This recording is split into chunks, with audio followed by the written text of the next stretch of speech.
mortals. I am the BookTube Goddess, the #1 drag queen booktuber on YouTube. And I finished the Trick or to Readathon, and I am feeling like a real hello queen. Anyway, I feel really good about this after my total abject failure of the Boxed Wine Autumn Essentials Readathon in September. So I'm happy to have finished this readathon. And I only cheated a little bit. But at least now I can do a wrap-up. First up, A Deadly Education by Naomi Novik, the first book in her new Scholomance series. This fulfilled the demon prompt since Elle, the main character, has demonic powers. And it fulfilled the vampire prompt because of a potential love interest you wouldn't want to meet in a dark alley. And as promised, this was a dark twist on the magic school trope. It reminded me strongly of The School of Good and Evil by Soman Chainani. Though that book was more of a satire than a deadly education. The main character is a girl called Elle, which is short for Galadriel, since her magic user mother was a hippy-dippy Lord of the Rings fan. And let's face it, if I ever had a daughter, that's what I would name her too. Now, the story takes place in our world, with the exception that there are magic users among us who stay hidden. If this reminds you of the Harry Potter universe, then you would be correct. There are a lot of parallels between the Scholomance and Harry Potter universe. But in the Scholomance universe, magic users are hunted on the regular by dark creatures, so most magic users have to gang together in groups called enclaves. And some enclaves are more powerful and richer and have a better reputation, which usually corresponds to big cities like the New York Enclave and the London Enclave and the Shanghai Enclave. In order to train young magic users, they are sent to the Scholomance, where there are no teachers and students are often eaten by dark creatures. Now, one thing I appreciated about the Scholomance was how multicultural it was. Even though there are no teachers, the Scholomance assigns projects and homework to the students, and if you don't finish them, well, there are consequences. Elle's mother was one of the few magic users who chose not to be in any enclave, but she was a powerful sorceress known for how pure and good her magic was. Elle, however, attracts only the darkest and most destructive magic, which she attributes to the fact that this is how the universe balances itself. If her mother's magic is really pure, Elle's magic has to be tainted and evil, since everything must be maintained in a balance. So, even though Elle seems destined to be a force of destruction, she wants to be good and pure and reflect how she was raised by her mother. But even so, while her mother's personality was all goodness and light, Elle cannot help but be sarcastic and unpleasant. The other main character is Orion, who has an affinity for battle magic and comes from one of the most powerful magical enclave families in the New York Enclave, and who has a bad habit of always saving Elle's life. So I kind of enjoyed that relationship. Elle alternately despised Orion, was jealous of him, grudgingly respected him, while Orion was really a cipher for much of the book. But the book is written in the first person from Elle's point of view, and she didn't really understand him, so we, the readers, have a hard time figuring him out. The pacing is interesting. Obviously, this is a dark and dangerous environment, and kids die on the daily. But, and this is going to sound really odd because it breaks a rule of writing that many of us take as gospel. There is a lot of info dumping. I mean, there is a lot of info dumping on how magic works, explanations on how the scholomance works and operates, histories of the enclaves, histories of magic itself, but strangely, it didn't feel like it was a flaw. You know they say every rule is made to be broken. Well, I think Naomi Novik somehow broke the rule on info dumping because I was absolutely fascinated and entertained by the info dumping. I didn't even realize that I was reading long stretches of info dumping except afterwards when I thought about it. Then I was like, oh yeah, that was a huge info dump. Now, part of the pleasure of simply reading this book is the voice of Elle, because the writing never breaks character, and Elle is funny and sarcastic and stubborn and proud. That said, this did make the pacing seem a little bit slow at times, but the fact that there was constant danger and pressures put on Elle made up for it, and I found it hard to put the book down. So I give this book my blessing. I think it is a refreshing take on the magic school trope, and the only reason I might suggest you not pick it up just yet is because maybe you would want to wait for at least the second book to come out, because you will really want to jump into the sequel. Next, I read The Hollow Ones, a horror novel by Guillermo del Toro and Chuck Hogan. This satisfied the witch prompt as it had a strong female lead, and the ghost prompt because it appeared the book had ghosts in it.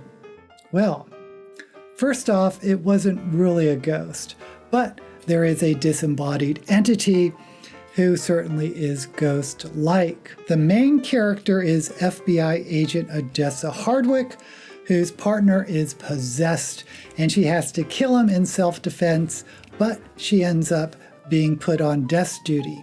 Wanting to figure out what is happening, she meets a very ancient FBI agent who mysteriously has never retired, but is finally hospitalized. This agent is one of the FBI's first black agents, and his first assignment, which we find out in flashback, was in the 60s when he was sent to the South to deal with the lynching of a white man. Anyway, he puts her in touch with Hugo Blackwood, who is short of a cross between Sherlock Holmes and Merlin the Magician. Now, I liked the characters. The pacing was fine, but I wasn't that impressed with the plot. It seemed a little predictable to me, and I wasn't wowed by the storyline. Now, this is marketed as the first book of a series, and I don't really have a desire to continue the series. Now, if you are interested in a present-day magic detective, stick to the Dresden Files by Jim Butcher.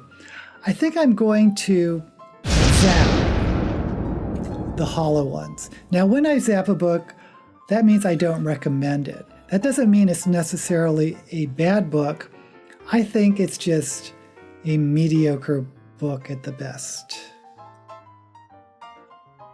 Next, I read The Wyrm by Stephen Laws, which fulfilled the Siren prompt, since it was recommended by the author tuber E, or Edward Lorn, who writes horror and said this is one of his favorite Stephen Laws books, and made the bold claim.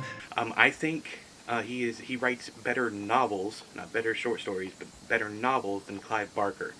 Since it also involves a disaster that fulfilled the zombie prompt. Now, I had to order this book off of eBay because it is no longer published and is not available as an ebook.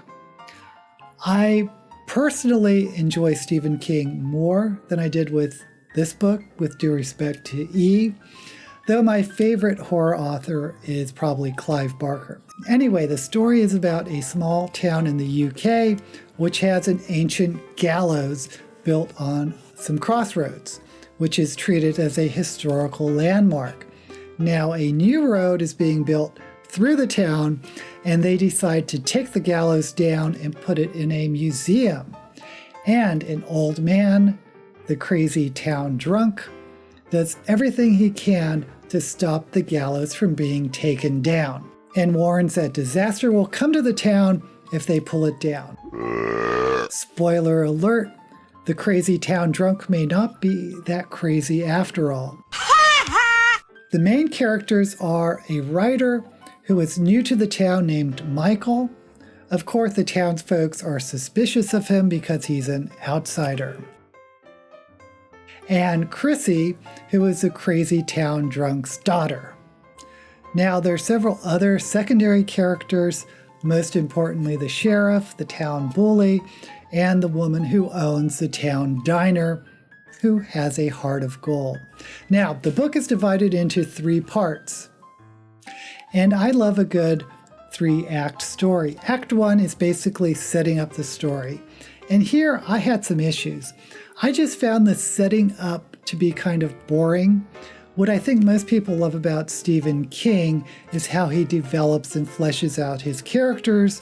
Stephen Laws tries to do this as well, but again, I just found it kind of boring. Now, Act 2 is where the action finally picks up. The conflict breaks out, and this is where the book shines. Laws draws heavily from Lovecraft, and I'd call this a Lovecraft-inspired story. There's some true horror and gore and suspense and everything you want from a horror novel.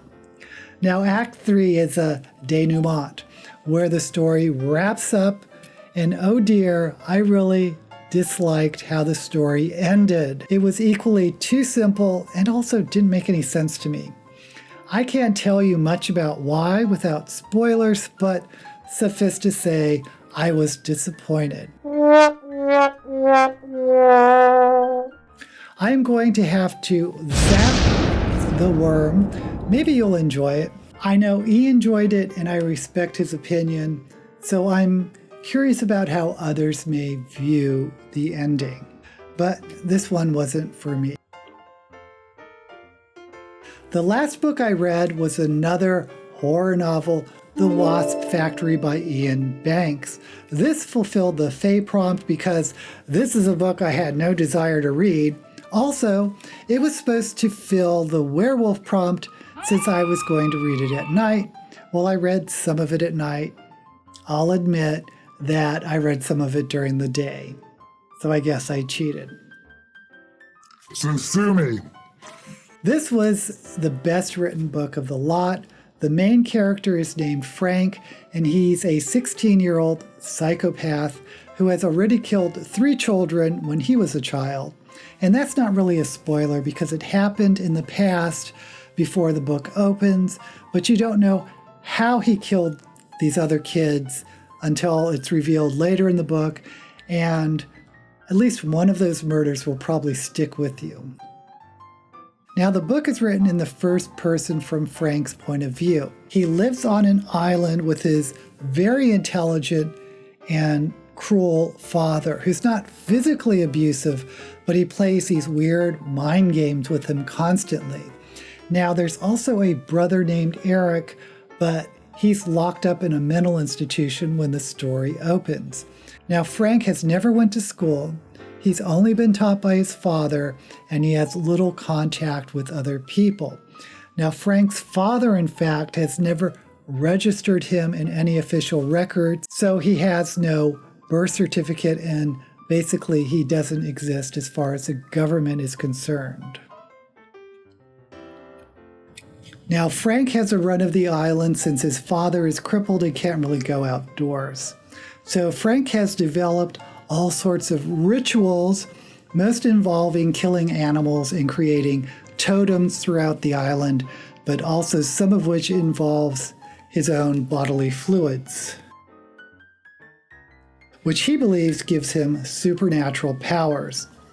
Now, when Eric, the mysterious older brother, escapes from the mental institution, everyone believes he's going to head home. Now, I should note, Eric is considered violent and dangerous, but not frank. So I don't know what else to say about this book. Now, there are a bunch of trigger warnings, but I can't tell you exactly what they are without spoilers. So just know, going in, if you pick up this book, that you need to brace yourself for some very challenging scenes and revelations. So I have to bless this book. It's extremely well written, and as much as it made me squirm, I understand why it's been so highly praised by critics. In the end, this is also one of those rare literary novels, which also happens to be a horror novel. Now, I doubt I'll actively recommend it to anyone, but I certainly would not recommend it. Now, if you have read it, let me know what you thought about it in the comments, because I'm curious. I'll have affiliate links to the books mentioned below, except for the Wyrm, of course, since that's not available, but you can probably pick it up at eBay or maybe a library or used bookstore. So please give this video a thumbs up, subscribe to my channel, and until we meet again, may all the books you read be blessed.